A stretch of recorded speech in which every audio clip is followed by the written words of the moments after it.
Kahibaw ba ka? Sa matag away sa tao, lain-laig version.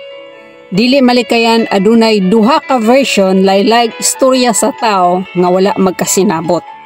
Ang unang version, ang usa magsulti sa tinuod, iyahang isulti ang hinungdan, walay pakapin nga istorya, iyahang isaysay ang tinuod nga nahitabo.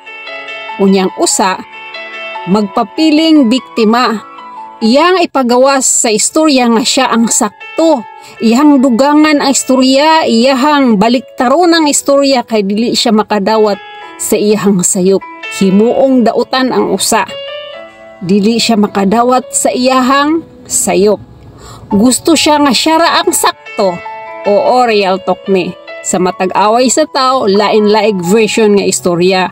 Unya ikaw chismosa, wala ka kahibaw kung sa hinungdan, basta na lang kabudapig sa usa. Wala nimo makita kinsa nila ang tinuod, sadaan, mulaban ka.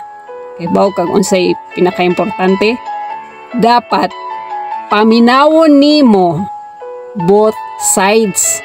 Paminawon nimo silang duha, imong hatagag higayon. Imong paminawon kung kinsa ang nasayop nila. Dili kay diretso na lang ka mo judge sa usa, mo dapig ka nga wala pa mo paminawa ang usa. Ang pikas istorya, importante nga imo silang paminawon kung kinsa ang nasayop ug imong i-resolba ang ilahang problema kung unsay hinungdan sa ilahang pagkawa magkasinabot. At the end of the day, i-resolve nimo ang ilang problema nga ma-okay silang duha. Dili kay basta-basta ka na lang mudaot sa usa nga wala nimo paminawa ang pikas bahin.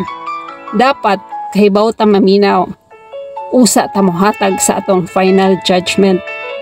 Unya, atoa silang ipasabot nga unta ma-okay sila, mopatunga ka, dili kay musugnod pa ka nga ikainit sa usa kay gusto nimo mugira sila, musamot o kagubot ang ilang wa pagkasinabot. Dili. Kadaghanan sa mga chismosa, no? Mga marites.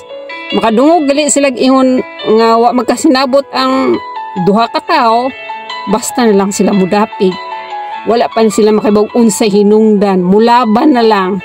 Samot na ang kontra nila is walay kapasidad. Unyang usa, medyo naay benefits nga makuha. Mulaban na lang kay adto sa naay makuha nilang benefits niya ang usa nga nagsulti gyud sa tinuod i-down. Dili gyud na maayo.